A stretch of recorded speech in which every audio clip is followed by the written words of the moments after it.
आज हम लोग भगवद गीता के छठे अध्याय के 13 नंबर श्लोक की चर्चा करेंगे। इसमें देखते कि भगवान क्या बता रहे हैं। इस श्लोक में भगवान बताएंगे कि हमें ध्यान में कैसे बैठना चाहिए। श्लोक इस प्रकार है। काया सिर और गले को समान में अचल धारण करके और स्थिर होकर अपनी नासिका के अग्रभाग पर दृष्टि जमाकर अन्य दिशाओं को न देखता हुआ। तो भगवान यहाँ बता रहे हैं कि काया सिर और गले, तो जब भी आप ध्यान में बैठें तो पूरा शरीर आपका एकदम एक सीध में होना चाहिए, क्योंकि ठीक प्रकार बैठने से ही हमारा चंचल चित्त जो है वो स्थिर हो पाता है। और ढीले ढाले बैठेंगे तो मन इधर उधर जो है भागता रहता है। तो पूरा शरीर जो है आपका एक सीध में होनी चाहिए। और आगे बता रहे कि नासिका जो है, नाक है, इसके अग्रभाग पर देखें, यानी कि मन को जो है नाक की जो नोक होती है इस पर केंद्रित करें। जो हमारा मन इधर उधर संसार में भटकता रहता है, तो शुरू में ये आवश्यक है कि मन को कहीं केंद्रित करें। तो कई लोग तो बताते हैं कि कोई ऐसा दीपक का लौ रख देते हैं या बिंदी बताते हैं, वहाँ ध्यान करिए। या मन में तरह तरह के जो चित्र चलते हैं, लाल पीला जलता रहता, बताते उस पर ध्यान करें। लेकिन भगवान बता रहे हैं कि अपने नासिका, जो आपका नाक है, इसके अग्रभाग पर ध्यान करिए। तो मन हमारा जब जहाँ भी जाए भटके, वहाँ से खींच करके अपने नाक के जो है अग्रभाग पे ले आवें। तो ऐसा हमारा मन जो है स्थिर होता है। अब ये नाक के अग्रभाग पे एक दिन में स्थिर नहीं होगा। इसको आप जो है जब बहुत लंबा अभ्यास करते हैं, प्रैक्टिस करते हैं, तो धीरे धीरे हमारा मन जो है एकाग्र हो जाता है। तो मन जो इधर उधर भटका हुआ है, वहाँ से खींच करके ला करके और अपने नाक के अग्रभाग पे स्थिर करें। तो इस प्रकार जो है हमारा मन जो है बस होता है।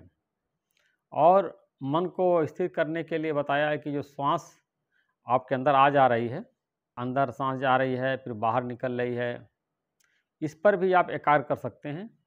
इस पर भी एकाग्र करने से जो है हमारा मन स्थिर होता है। तो भगवान जो है इस प्रकार मन को स्थिर करने के लिए बता रहे हैं।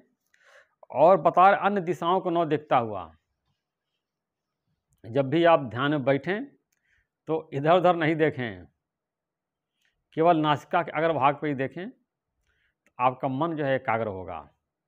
और दाएं देखेंगे बाएं देखेंगे, ध्यान में बैठने में तरह तरह के ख्याल आता है, ये काम करना वो काम करना है। तो ध्यान में बैठते समय विचार करिए कि जो भी काम की बातें याद आ रही है, हम ध्यान से उठने के बाद उस पर विचार करेंगे। क्योंकि ध्यान करते समय अगर हम संसारिक कार्यों का चिंतन करेंगे कि ये कार्य करना है, वो कार्य करना है, यहाँ जाना है, यहाँ पैसा लेना, वहाँ पैसा देना है, ऐसे कार्य निपटाना है, तो ध्यान का समय हमारा निकल जाता है। इसलिए ध्यान के लिए हर तरह से मन खींच करके भगवान बता रहे हैं कि नासिका के अग्रभाग पे एकत्रित करें, एकाग्र करें। और दाएं बाएं ऊपर नीचे कहीं देखें नहीं। अब आदमी देखिए दो तरह से देखता है, एक आँख से देखता है कि मन से भी देखता है। तो मन से भी आप कहीं नहीं देखें। पता चले कि मन में जो है आप जो है पता नहीं कहाँ कहाँ चले जाते हैं। यहाँ बैठे मन पता नहीं कहाँ कहाँ घूम आता है। जैसे कहावत है, माला तो कर में फिरे जीभ फिरे मुख माही, मनवा तो दौदस फिरे ये तो सिमरन नाही। तो माला हाथ में ऐसे करते रहते हैं, जो माला 108 होता है, 1008 होता है, 1 2 3 ऐसे गिनते रहते हैं, राम राम बोलते रहते हैं। लेकिन मन पता नहीं कहाँ काम का चक्कर लगाता रहता है। तो ये सिमरन नहीं। यानी जहाँ हमारा तन हो, हमारा मन भी वहीं होना चाहिए। तब जो है सच्चा ध्यान यही है। आप इसमें कार्य कर रहे हैं तो पूरी तरह से कार्य में तल्लीन हो जाइए, वही ध्यान है। या आप कोई सेवा कर रहे हैं जैसे कि हनुमान जी के मंगर पर लोग पूड़ी उड़ी बांटते हैं या पूजा ही कर रहे हैं, तो पूजा में पूरा तल्लीन हो जाइए। फिर दूसरा कोई ख्याल आपको नहीं आना चाहिए। जैसे एक आश्रम में 2 शिष्य पहुँचे, तो गुरु ने एक को कहा जाओ तुम चावल बीनो, और एक को कहा कि जाओ तुम जो है खाना बनाओ। तो जो एक शिष्य था जो है वो जो चावल बीनने में था, तो पूरा चावल बीनने में पूरा तल्लीन हो गया, उसका मन ही कहीं नहीं गया, उसका ध्यान लग गया, तो उसका अभ्यास था। लेकिन जो खाना बनाने गया, उसका मन जो है इधर उधर भटकता रहा, उसका एकाग्र नहीं हुआ। इस प्रकार आप जो भी कार्य करें, आपका मन जो है वहाँ वहीं लीन हो जाए, एकाग्र हो जाए, यही ध्यान है, वही समाधि है। अब बैठे हैं और जगह जगह मन भटक रहा है, तो वो आपका ध्यान नहीं है।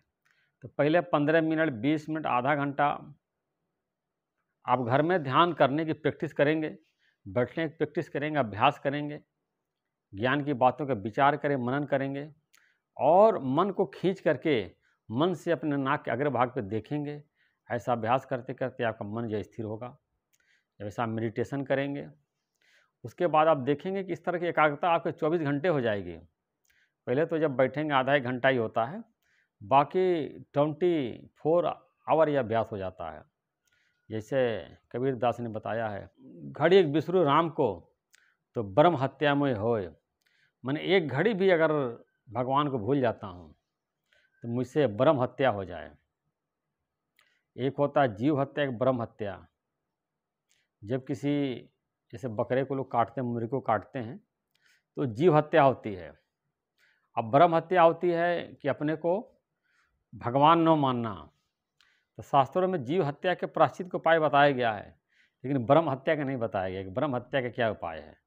तो आप अपने स्वरूप को जानिए, अपने स्वरूप में स्थित होइए। आप ब्रह्म स्वरूप हैं, परमात्मा स्वरूप हैं। अगर आप ऐसा नहीं मान रहे हैं, आप ब्रह्म की हत्या कर रहे हैं। इसका कोई प्रायश्चित नहीं है।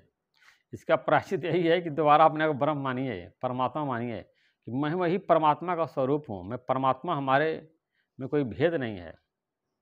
परमात्मा सागर है, हम लहर हैं। इस प्रकार जो है ज्ञान की बातों का आप बैठ करके नित्य अभ्यास करिए, नित्य वैराग्य करिए। भगवान ने गीता में बताया है कि ज्ञानी को नित्य अभ्यास, नित्य वैराग्य करना है। ऐसा नहीं हफ्ते में 1 दिन ध्यान में बैठना है। ध्यान में डेली 7 दिन बैठना है, 365 दिन, और सुबह शाम ध्यान करना चाहिए। मान लीजिए आप शाम को बिजी हैं, ध्यान नहीं कर पाते, सुबह तो करना ही चाहिए, एकदम मैंडेटरी है। डेली हर व्यक्ति को आधा घंटा, 15 मिनट, 1 घंटा ध्यान करना ही करना चाहिए। तब उसका मन जो शुद्ध होता है और दिन उसका बहुत अच्छा गुजरता है। आप लोग जो है मेडिटेशन सुबह सुबह आधा घंटा बैठने का प्रयास करिए। और मेडिटेशन यही है कि बैठ करके आप ज्ञान की बातों का मनन करिए, विचार करिए, चिंतन करिए, और नासिका के अग्रभाग पर ध्यान रखिए। प्राण आ जा रही है उसको देखिए, सांस पे ध्यान लगाइए। कहीं कहीं जो है मन में जो विचार आ जा रहे हैं, देखिए मन में कैसे विचार आ रहे हैं, जा रहे हैं। इस तरह से साक्षी भाव में बैठना भी ध्यान है कि मन में जो संकल्प विकल्प ख्याल चल रहे हैं, आ रहे हैं, जा रहे हैं, आप उसको देख रहे हैं साक्षी भाव से, ये भी ध्यान है। तो ध्यान का क्या मतलब है? अब ये कि परमात्मा जो है ध्याता, ध्येय, ध्यान, ये तीनों से परे है। आपका स्वरूप जो है होता है ध्याता, ध्येय और ध्यान। ये तृप्ति होती है ध्याता के ध्यान करने वाला। ध्येय जो किसी वस्तु का ध्यान करते हैं, ध्यान एक क्रिया। ध्याता ध्यान करने वाला, ध्येय जिसका आप ध्यान करते हैं, और ध्यान जो क्रिया है। आत्मा में तीनों ने तृप्ति है। शुरू में ऐसा बताया जाता है कि आप ध्यान करिए, नाक के अग्रभाग पे ध्यान करिए, श्वास पे ध्यान करिए, या किसी बिंदु पे वो ध्यान करते हैं। और ध्यान करने वाला है, एक हो गया नाक अग्रभाग, हो गया प्राण, हो गया बिंदु, हो गया ध्यान क्रिया। ये तीनों जो है ये चित्त शुद्ध करने के लिए है। आत्मा अद्वैत है, आपका स्वरूप अद्वैत है। अद्वैत में ध्यान नहीं बनता है। अब किसका ध्यान करेंगे? जब दूसरा हो तब उसका ध्यान करें। ये तो बहुत हायर लेवल की बात आपको बता रहे हैं। अभी दूसरे का ध्यान करते हैं, मैं अलग हूँ, परमात्मा अलग हूँ, उसका आप ध्यान करते हैं। जब परमात्मा में हो जाते हैं, परमात्मा का स्वरूप हो जाते हैं, आप खुद परमात्मा हो जाते हैं, अहम ब्रह्मास्मि वाले पोजीशन में पहुँच जाते हैं, आप किसका ध्यान करेंगे? लेकिन ये बात है कि जब आदमी सिद्ध की बात है, जो सिद्ध हो गया ध्यान करते करते, अभ्यास करते करते सिद्ध हो गया है, फिर उसको ध्यान करने की ज़रूरत नहीं है। ध्यान केवल साधक को करने की ज़रूरत है। सिद्ध हो जाता है तो 24 घंटा उसका जो है अपने स्वरूप में स्मृति रहती है, अपने आत्मा में स्थित रहता है और लगातार जो है, अब जैसे मान लिए अब लखनऊ से किसी को बनारस जाना है, तो लखनऊ से जो बनारस जा रहा है तो पैदल चले, जो बनारस पहुंच जाएगा वो कहाँ चलेगा। इस प्रकार जो सिद्ध हो गया उसको अभ्यास करने की ज़रूरत नहीं है, लेकिन फिर भी अपने रिवीजन के लिए, शिष्यों को उपदेश देने के लिए लोग अभ्यास करते रहते हैं। लेकिन साधक अभ्यास करेगा, नित्य अभ्यास करेगा तो अपने मंजिल पे ज़रूर पहुंच जाएगा।